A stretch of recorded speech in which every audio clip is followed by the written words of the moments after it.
Hello, YouTube. Oh, it's the next day, and I just got off work. It is like pouring rain, soaking wet, and I had to walk back to my vehicle in the rain, and have assessed the situation. And I want to thank everybody who took the time out to comment per my request yesterday as to what I should do, what you think I should do, and the reasoning behind it. And I did read the comments, and as suspected, overwhelming majority, would recommend to take the job if I could get offered the job. The issue is I have an interview, or I was going to call to set up an interview, but if I call to set up the interview, then I pretty much decided I'll take the job if they offer it for me. I wouldn't want to go set up an interview and then not take the job. That would be a complete waste of time for everybody. So here's the situation, okay? Walmart, which is one of the places I applied for, finally sent me, what the heck? I can't seem to cut over here. These people are not letting me over. There we go. Nice car there is letting me over. To get on I-95 here, but I had applied for Walmart, Sam's Club, Home Depot, pretty much Dollar Tree, every place that I could think of, Aldi's, and just any place that said they were hiring. And this has been going on like pretty much forever. But yesterday morning, one of the personnel ladies from Walmart called and wanted to set up an interview. The problem is Walter's going to be here shortly. I was planning on moving out of Walter's house in about 2 weeks, and was in process of making arrangements to live with Maurice, who was, I call him my boss, even though we haven't really worked where I got paid. He was my contact or boss for the robotic chair gig that never really took off because those chairs were too expensive. But he had another idea for another business venture that he wanted to go on, which I actually believe in, and it has to do with preventing and curing cancer and other diseases, which I think can make a big difference in the world. And it's something that I really want to be a part of, because a lot of people are born and live and die, and pretty much work, live and die, but they don't really do anything with their life. It's like, for example, not to put people down who work and stuff. There is something to be said about working and earning a living wage and taking care of your family and stuff. But if all you do in your life is live and work and then die, what was really the purpose of your life? I guess the purpose of your life is just to live. But for me personally, I don't want to be a person who just came into this world and lived and then died. Didn't really do anything to make the world better. So, not that there's any driving force behind it, but just personal feelings is that I think that to be given the gift of life and the ability to think and to do things, you should try to leave the world in a better state than you found it. Just like I guess a lot of van dwellers feel that when you go to a place, you should kind of leave it better than you found it, not trash it, create a mess, and destroy nature. So that's kind of how my philosophy about life. So when I was presented with the potential job with Maurice, I'd be like one of the founding people. So it's not like going to work in that sense. It's kind of a gamble. It's like an entrepreneur type situation. And Maurice sees me, as a valuable asset in the sense that he's seen me as a salesperson, selling the knives, but he's also knows my computer skills and feels that, that would be helpful. And he knows I have a public affairs, public relations background. I used to do newspaper reporting and stuff, so he felt that I would be a valuable asset to helping him realize this dream that he has to try to bring this product to life. And knowing my situation, what he did was he offered me a room in his house Now, Maurice is actually used to be very, very wealthy.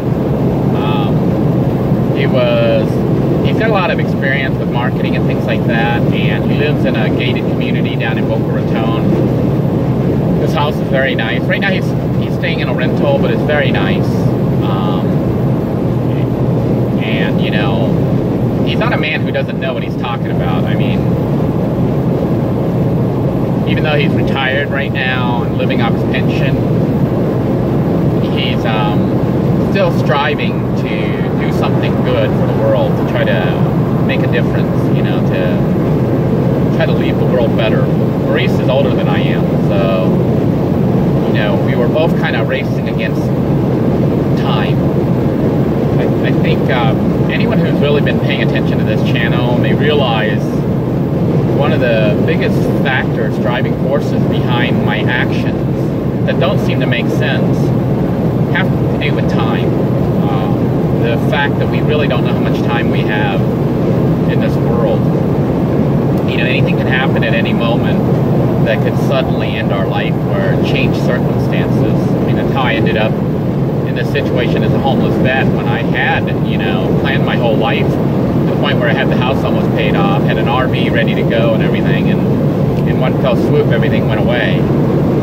So I do a lot of things that don't seem to make a lot of sense to people,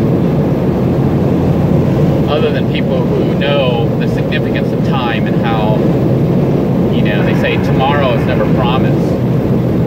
I think out of all the comments, there might have only been one person who suggested kind of going for my dream, which is working with Maurice virtually for no pay, in the hopes that we would have fruition and it could really change things around for me. The reality is this: if I get a regular job, even a really good job, you know, that pay pretty decent money, because of garnishments that I have for child support and student loans, they garnish upwards of 85% of my income. Okay? And if you calculate Walmart working at $11 an hour, 40 hours a week, I'll make about $1,700 a month before taxes. After taxes, I'll make about $1,500, $1,500 after they take out Social Security and Medicaid and all these other, whatever, Medicare or whatever it is, all the taxes, okay, the federal income tax. So I'd be left with about $1,400, $1,500. Then you take 85% of that for child support and student loans, and you can see I'm left with, I think, maybe about $200, $300 a month to live off. That's working full time at $11 an hour. $200 a month isn't enough for anything. That's barely enough to cover my gasoline to drive back and forth to work. So it really doesn't make sense to do that, other than that it'll hold off, it'll stave off the state suspending my license.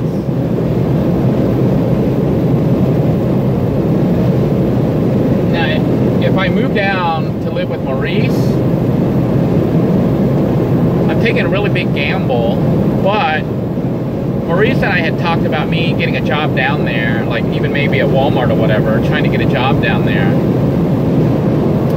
So in an ideal situation, I would have a job lined up and then go live at Maurice's place so I have an actual residence. And the thing about it is this: you know, employers often Google you and your address and everything, and they can kind of tell what kind of financial situation you're in. And like right now, you know, I'm kind of homeless, and they can see I've moved around a lot. If I were to get an address at a gated community in Boca Raton that's known for being, you know, expensive, already the job prospect changes. I know some of you may not understand that, but it's messed up the way things are set up. If you don't really need work, like you have money and you have a job already, they tend to give you another job. I mean, it's like you don't even really interview much. You just sign up and they kind of, or sometimes you don't even look for work and they say, hey, would you like to work for us? Because they like you. You know, it's not like when you're struggling to paycheck to paycheck. Then it's hard to even get your foot in the door. So I had made a decision, you know, well, almost made a decision. I wanted to consult with my wife, and I also wanted to kind of run the idea by all the viewers here to see what you guys had to say. And pretty much you said what I thought you would say, which is, you know, a bird in the hand is better than two in the tree, right? Or whatever. It's better to go with the known than the unknown, even though the known might be minimal. The issue, though, is the minimal isn't enough. And if I do go with the minimal, then there's a very strong likelihood I'm going to be stuck, and this will be my future. So, I had an issue yesterday, and I'm going to tell you this. Some of you might think this is too weird, but, you know, I let you guys know pretty much everything that's going on. Right after my videotape yesterday, when I left Walmart with the new tires, you know, and I was like questioning what I was supposed to do, I was like, I need a sign, you know, of what I'm supposed to do. And then as I looked down at my speedometer, it actually was at 166.6 miles. Yeah. For some people that number doesn't mean anything, but I was looking at the 66.6, and I was like, huh, very weird that this number would pop up right now as I'm asking for a sign as to what to do. And with this split right here that can result in pursuing a dream that may end up making things worse, or trying to go the safe route. Of course, even trying to go the safe route, I haven't been offered the job yet. I still need to interview. So I wanted to read all your feedback, and I wanted to talk to my wife about it. And my wife says, you know, she doesn't want me to make a decision, or she doesn't want to make a decision for me. I need to choose for myself what I really want. And of course, I told her what I really want is a reset on my life. I want the ability to be able to earn enough money to pay all the child support, to get caught up on student loans, and to take care of my family. You know, that's all I really want. Me personally, Denoy, I'm happy all the time, you know, regardless of the situation. But the reality is, when you're married and you have a family and stuff, when you got kids, security is a big issue, you know, trying to make sure everyone feels safe and secure. So, I thought about it, and, you know, when the human resources calls you to schedule an interview, you need to get back with them right away. And I already missed the deadline of the first day callback because of me not getting the message till later in the day, and I got it after, you know, 4:30, after I had my tire fixed. But by the time I called the lady that was in charge of resource management, you know, the human resources, she had gone home for the day. So they told me to call back the next morning. So I was like, well, I'll call. Well, I wanted to clear it with my wife and you guys, and then see what would happen, to determine if I should even waste Walmart's time. So, jump forward to this morning, okay? After talking to my wife and even reading all the messages saying that I should take the job, the Walmart job, I still felt that the one person who stood out, who told me to pursue this dream, would be the way I should go, because that is, it's an opportunity that doesn't come up that often, if for anyone, or very few people. Yes, background for you guys. Maurice was a very successful businessman, and he's got a lot of resources at his disposal, okay? And he was willing to mentor me, which is like winning the lottery almost. It's like somebody who knows what they're doing is willing to take you under their wings and teach you. It's not an opportunity that comes up very often. So I was prepared to call in to Walmart. I mean, not call Walmart, but I wanted to run a question to Maurice and say, look, are we still on for me to move down there, you know, at the end of this month, or early July, I mean early August, or end of this month. Walter will be back soon. And he said, yeah, his door's always open for me, but then there's been a situation that's developed on his end. Well, my phone was actually dead this morning. Yeah, I forgot to tell you guys that. The phone completely died. It turned on, and it would connect to Wi-Fi, but it wouldn't allow me to make any calls or even connect to the internet. So I tried all sorts of weird stuff to reset it. I turned it off, rebooted it, you know, restarted it. Then I even turned it off, turned it on. I took the battery out and let it sit for a while with no battery, then plugged it in. I tried, if you go to About, you know, it's an Android phone, there's an option called Reset. You could reset to factory default if you wanted to, but I didn't want to do that because then I'd lose all my contacts and everything. But I did the middle reset, which was, I think, just reset the internet, the network connections and stuff. So I did all that. It still did not work. So I was like, well, I can't contact Maurice, so I couldn't even contact Maurice to get his feedback on what he felt. And then I couldn't call Walmart, so I was in limbo all day today at work.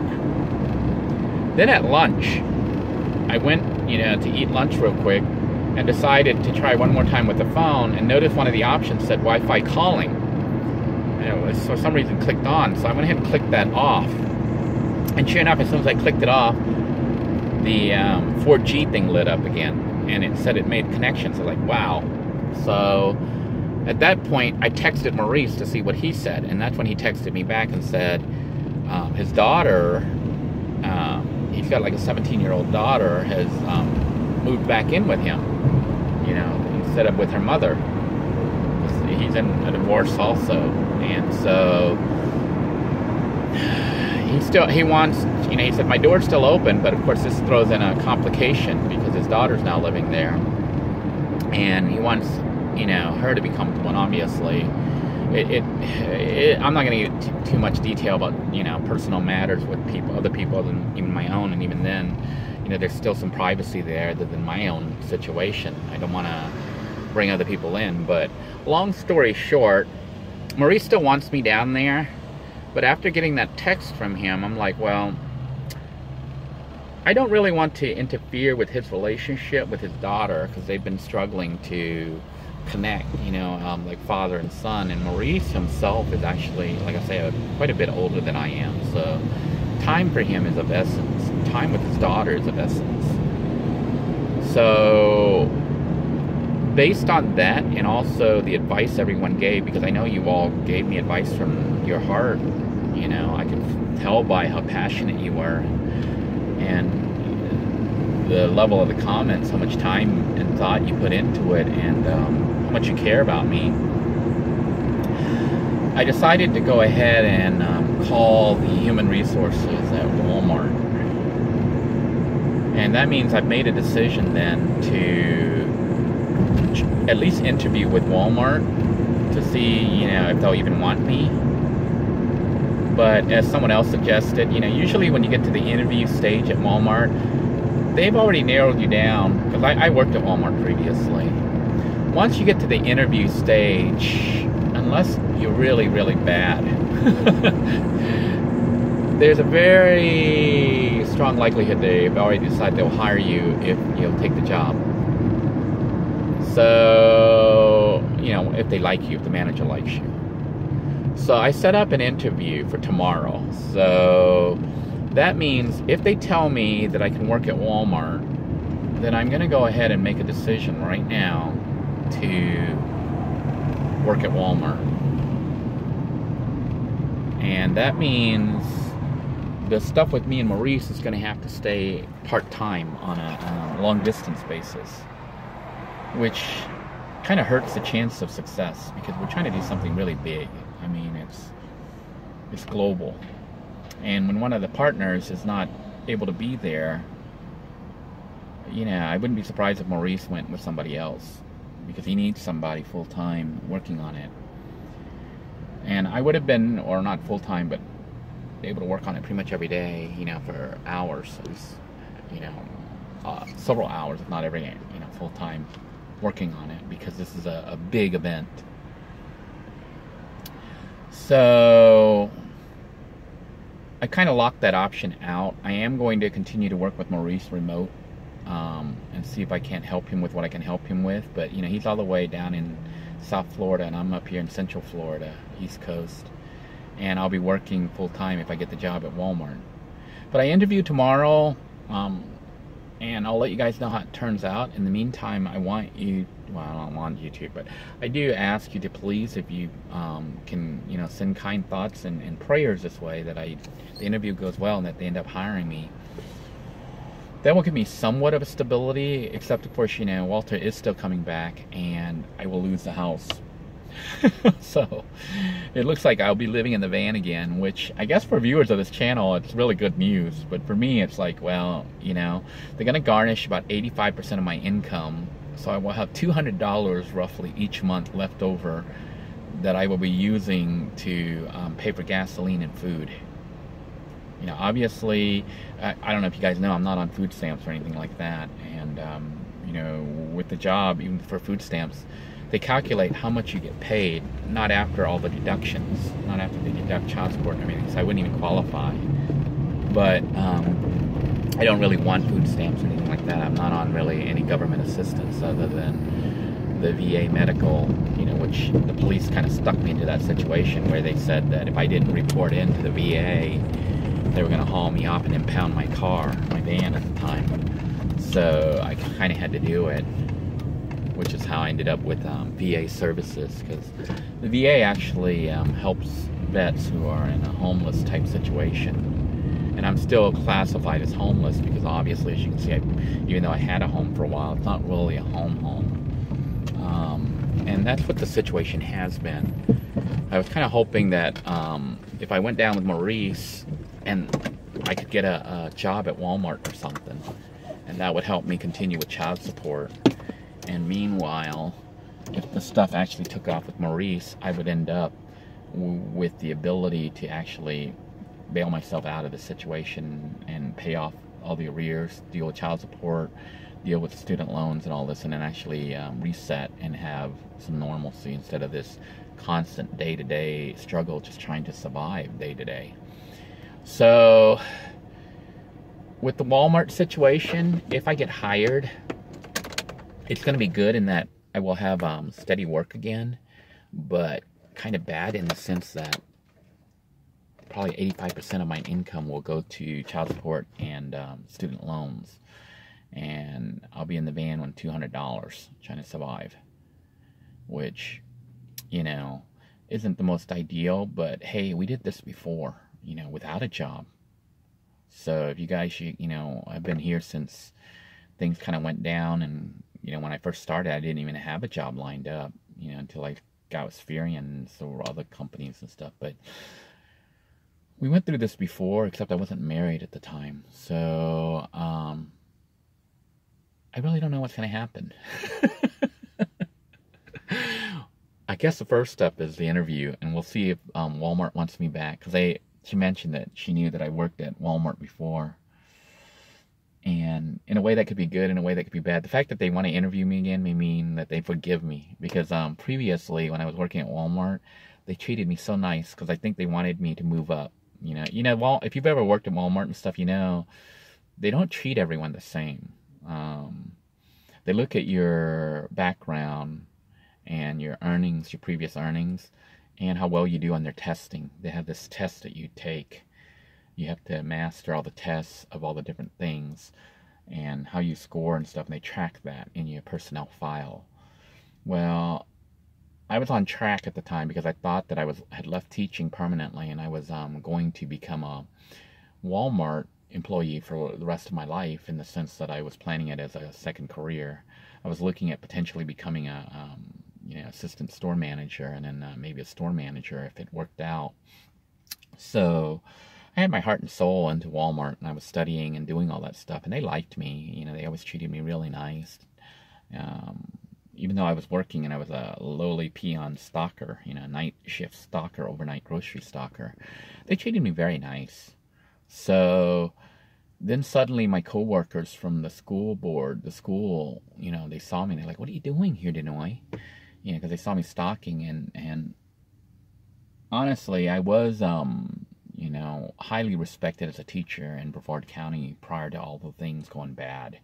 I was very well respected by all the teachers, and they saw me and they couldn't believe I was sitting there stocking tomato cans, So they said, "Why are you here at Walmart?" And I said, "Well, because I had left teaching to try to start up my own company, my software company, which failed. It failed. So I took the job at Walmart to, make income to pay for living, basically. And I didn't really want to go back to teaching. But the teachers, they were my previous coworkers, saw me and they told my principal.